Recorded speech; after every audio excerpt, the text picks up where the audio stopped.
Top quality और consistent performance के लिए सिर्फ सिल्वर पंप नाम याद रखना। लेकिन देखिए बड़ी खबर है, फोर्डो पर कमांडो हमले की तैयारी हो रही है।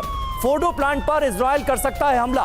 बंकर बस्टर बॉम्ब के बाद कमांडो अटैक की तैयारी है, क्योंकि जानकारी तो यही मिल रही है कि बंकर बस्टर बॉम्ब अगर अमेरिका का भी यूज कर लिया जाए, GBU-57 का भी इस्तेमाल कर लिया जाए राजीव नयन जी, तो भी इस प्लांट को पूरी तरह से तहस नहस नहीं किया जा सकेगा।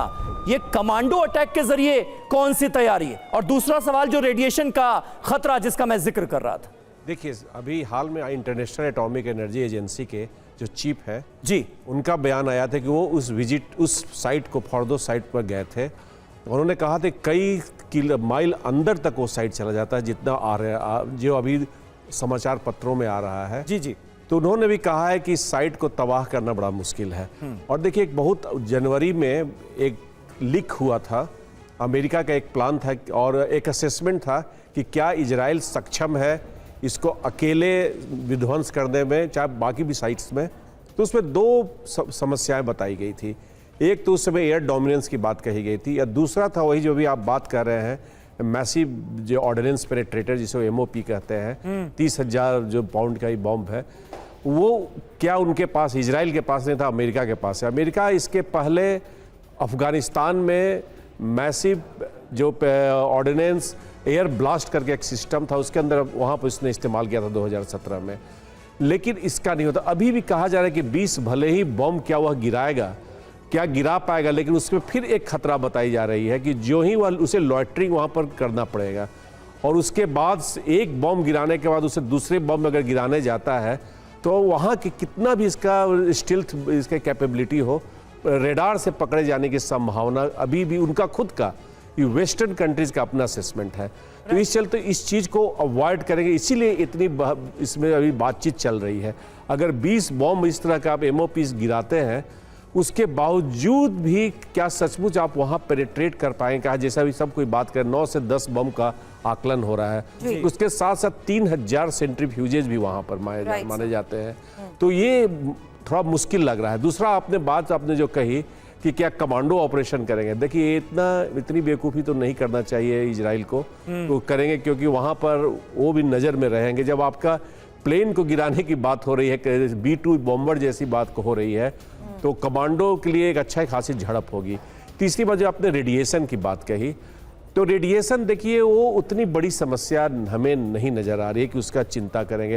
वहां तक पहुंचकर जा रही थी, जिसमें पहले ही दिन देखा कि किस तरीके से इजराइल ने ना सिर्फ न्यूक्लियर मिशन में जुटे साइंटिस्ट को टारगेट किया, न्यूक्लियर फैसिलिटीज को भी टारगेट किया, और क्या इंटरनली किसी तरीके का रेडिएशन उस वक्त फैला था। हालांकि इस बार अलग अलग रिपोर्ट्स में अलग अलग दावे भी किए गए हैं, लेकिन आज की हकीकत यह है कि किस तरीके से पलटवार करते हुए ईरान ने सीधा तेल अवीव को टारगेट कर रखा है, और तेल अवीव में जिस तरीके से लगातार मिसाइलें गिर रही हैं।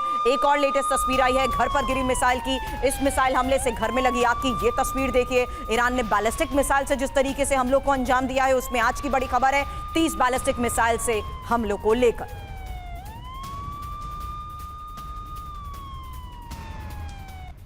और अब एक खबर रमतगंज से सामने आई, और यह बड़ी खबर है। इजरायली डायमंड एक्सचेंज पर हमले की तस्वीर अब हम आपको दिखाने जा रहे हैं। आज ईरान ने डायमंड एक्सचेंज को निशाना बनाया। रमतगंज की ये जो शानदार खूबसूरत इमारत थी, उसको निशाना बनाया गया ईरान की तरफ से, और ईरान के हमले में डायमंड एक्सचेंज की यह बिल्डिंग तबाह हो गई।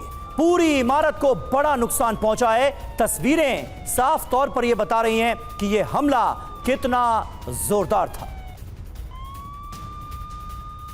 एक और बड़ी खबर है, और ये अराक एटमी प्लांट पर हमले का वीडियो सामने आया है, जहां IDF ने ये वीडियो जारी किया है। आज ही अराक एटमी प्लांट पर हमला हुआ है, और अब IDF की तरफ से एक बार फिर से तस्वीरें जारी करते हुए ये बड़ा दावा किया गया कि किस तरीके से न्यूक्लियर प्लांट्स को किया जा रहा है टारगेट। और IDF ने इन तस्वीरों के आधार पर उस लोकेशन को डिस्क्लोज किया है जो अराक एटमी प्लांट है, जहां पर फिलहाल इस बड़े हमले को अंजाम दिया गया।